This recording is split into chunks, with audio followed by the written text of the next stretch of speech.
In September 2004, Novosibirsk hosted the 7th documentary film festival Encounters in Siberia. A young Polish film director, Damian Wojciechowski, was invited to participate in the festival. Polish is only relative regarding Damian, who has surpassed the borders of his nationality long ago. Damian Wojciechowski lived in Siberia for 10 years, got his film degree in Moscow, graduated from college with honors, and filmed his graduation movie in America. He challenged the ocean and won. Freedom became his trophy. He persecuted Christians in the East and became a preacher in the West. He gave the world stories which were unheard of since the time of Apostle Paul. His autobiography became an inspiration for millions of people. He is Sergei Kourdakov, a Soviet naval officer. She is Caroline Walker, an American. Sergei became her idol. She decided to tell his story to the whole world 30 years after his death. She searched for 5 years. She found those who described him in their writings and those whom he described in his writings. Kamchatka and Costa Rica, Vancouver, and tiny Siberian towns told her his real story. Sergei said, "This is me? Well, maybe it is me."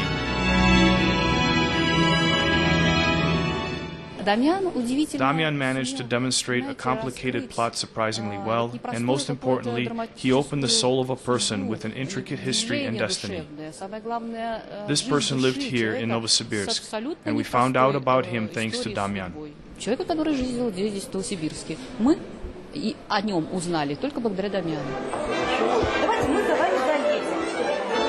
This young film director is very interesting to the press. On the opening day of the festival, he was invited to discuss his film on a new show on N2N as one of the most fascinating participants of the festival. Today we are talking to Damian Wojciechowski, a documentary film director, one of the participants in the film festival Encounters in Siberia. Can you call the film with which you have entered the festival, Forgive Me, Sergei, a Christian religious film? Or is it pointless to separate religious films from non-religious films? You can separate or not separate them, it is hard to say. I think that religious films and all documentary films are ones that seek the truth. And if the director is honest, then he will find the truth and show it to his audience. That makes a good religious film and a good documentary. Unlike in other countries, the book of this Russian immigrant in America, who made a career for himself as a preacher, is completely unknown in Russia. Most people in the audience only find out during the film about the life and mysterious death of their compatriot. I ask you to finish watching the entire movie because many Russians watch the first 20 minutes and become offended and leave. You should finish the movie and you will not be offended. I want to fly. Come down and take me with you, friends. Forget the lie of the 20 years I've barely lived. They should have probably said at the very beginning that it is necessary to finish the film and not leave in the middle, because the USSR is shown as a horrible place. People that immigrated wanted to have a reason to stay in other countries and portrayed the USSR to be different than it really was. You cannot combine politics and the beliefs and morals of each individual. I have no idea. You wouldn't believe me. Вы не поверите мне, что у меня нет никакого скрытого умысла.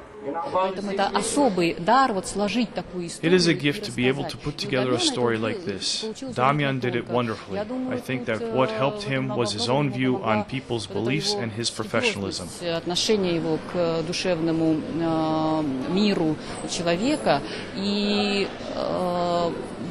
This is one of the first film festivals in which Forgive Me, Sergei will meet a wider audience. Today, the opinions of many people will be heard by the film director who spent 5 years researching this film based on Sergei Kourdakov's book, Forgive Me, Natasha. You simply cannot dislike films like this. I liked the movie very much, especially because it showed the reality of Russia at that time. I liked it because the film was real. It did not show something from above. It did not just give you the small picture. It showed everything as it really was.